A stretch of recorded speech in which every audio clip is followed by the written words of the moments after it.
भारत का इतिहास वीरता, सम्मान और संघर्ष की कहानियों से भरा पड़ा है। लेकिन कुछ नाम ऐसे होते हैं जो सिर्फ इतिहास की किताबों में नहीं रहते, बल्कि सदियों तक लोगों की यादों में जिंदा रहते हैं। ऐसा ही एक नाम है सम्राट पृथ्वीराज चौहान। अजमेर और दिल्ली को अपनी राजधानी बनाकर इस युवा सम्राट ने उत्तर भारत में ऐसा प्रभाव स्थापित किया कि उनके नाम मात्र से ही शत्रुओं के हौसले डगमगा जाते थे। पृथ्वीराज चौहान का जन्म चौहान वंश में हुआ, जिसकी जड़ें राजस्थान के सांभर और आमेर क्षेत्र से जुड़ी थीं।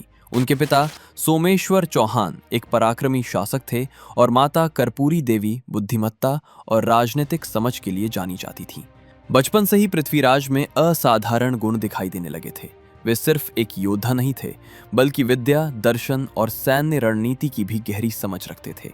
कहा जाता है कि उन्हें कई भाषाओं का ज्ञान था और उनकी सबसे प्रसिद्ध कला शब्द भेदी बाढ़ चलाने की थी, जिसमें वे केवल आवाज सुनकर लक्ष्य को भेद सकते थे। लेकिन उनका जीवन आसान नहीं था। जब पृथ्वीराज बहुत कम उम्र के थे, तभी उनके पिता का निधन हो गया और राज्य की जिम्मेदारी उनके कंधों पर आ गई। इतनी कम उम्र में सत्ता संभालना अपने आप में एक बड़ी चुनौती थी। उनके रिश्तेदार और सामंत इस मौके का फायदा उठाकर विद्रोह करने लगे। इस कठिन समय में उनकी माता कर्पूरी देवी ने संरक्षक के रूप में शासन संभाला और राज्य को टूटने से बचाया।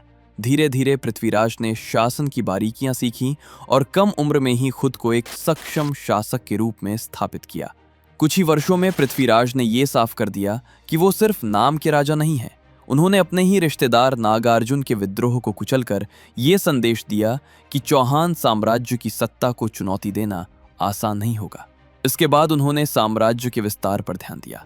अजमेर के साथ साथ दिल्ली को उन्होंने अपनी दूसरी राजधानी बनाया। दिल्ली उस समय व्यापार और रणनीति दोनों के लिहाज से बेहद अहम थी। यही उन्होंने किला राय पिथौरा का निर्माण करवाया, जो उनकी शक्ति का प्रतीक बना। पृथ्वीराज चौहान का शासन केवल विस्तार तक सीमित नहीं था। उन्होंने अपने आसपास के शक्तिशाली राज्यों से भी टकराव लिया। महोबा का युद्ध इसका बड़ा उदाहरण है, जहां चंदेल राजा परमर्दी देव के सेनापति आल्हा और उदल ने अद्भुत वीरता दिखाई।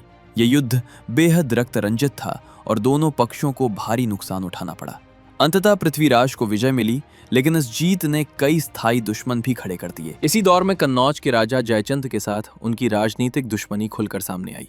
दोनों ही खुद को उत्तर भारत का सबसे बड़ा शासक मानते थे। लोक कथाओं में संयोगिता की प्रेम कहानी इसी दुश्मनी से जुड़ी हुई है। हालांकि इतिहासकार इसे विवादित मानते हैं, लेकिन यह तय है कि आपसी रंजिश के कारण भारतीय राजा एकजुट नहीं हो पाए और यही कमजोरी आगे चलकर घातक साबित हुई। उसी समय पश्चिम से एक नया और खतरनाक खतरा उभर रहा था। ये खतरा था मोहम्मद गौरी का, जिसका उद्देश्य सिर्फ लूटपाट नहीं, बल्कि भारत में स्थायी शासन स्थापित करना था। उसने पहले गुजरात में हार झेली, लेकिन बाद में पंजाब और लाहौर पर कब्जा कर अपनी स्थिति मजबूत कर ली। उसका अगला लक्ष्य चौहान साम्राज्य था। 1191 में तराइन के मैदान में पृथ्वीराज चौहान और मोहम्मद गौरी की सेनाएं आमने सामने आईं। ये पहला तराइन युद्ध था, जिसमें पृथ्वीराज की सेना ने अद्भुत साहस दिखाया। हाथियों और आमने सामने की लड़ाई में माहिर राजपूत सैनिकों ने गौरी की सेना को बुरी तरह पराजित कर दिया। खुद गौरी घायल हो गया और युद्ध हार गया। लेकिन यही पृथ्वीराज से एक बड़ी रणनीतिक चूक हो गई। उन्होंने भागते हुए दुश्मन का पीछा नहीं किया और गौरी को जीवन दान दे दिया। ये दया अगले वर्ष भारी पड़ने वाली थी। 1192 में मोहम्मद गौरी पूरी तैयारी के साथ लौटा। इस बार उसकी रणनीति अलग थी। उसने छल, थकावट और अचानक हमलों का सहारा लिया। दूसरा तराइन युद्ध पृथ्वीराज के लिए विनाशकारी साबित हुआ। राजपूत सेना थकी हुई थी और संगठन कमजोर था। अंततः पृथ्वीराज चौहान को पराजय मिली और उन्हें बंदी बना लिया गया। पृथ्वीराज चौहान का अंत इतिहास में आज भी विवाद का विषय है। कुछ इतिहासकार मानते हैं कि उनकी मृत्यु युद्ध के तुरंत बाद हो गई थी, जबकि लोक कथाओं में गजनी ले जाकर अंधा किए जाने और शब्द भेदी बाण से मोहम्मद गौरी को मारने की कहानी मिलती है। ये कथा वीरता और प्रतिशोध का प्रतीक जरूर है, लेकिन ऐतिहासिक प्रमाणों के अभाव में इसे तथ्य नहीं माना जाता। पृथ्वीराज की हार के बाद दिल्ली और अजमेर पर विदेशी शासन की नींव पड़ी। कुतुबुद्दीन ऐबक के हाथों दिल्ली सल्तनत की शुरुआत हुई, जिसने भारतीय इतिहास की दिशा बदल दी।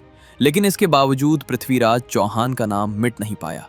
उनकी वीरता, साहस और सम्मान की भावना ने उन्हें अमर बना दिया।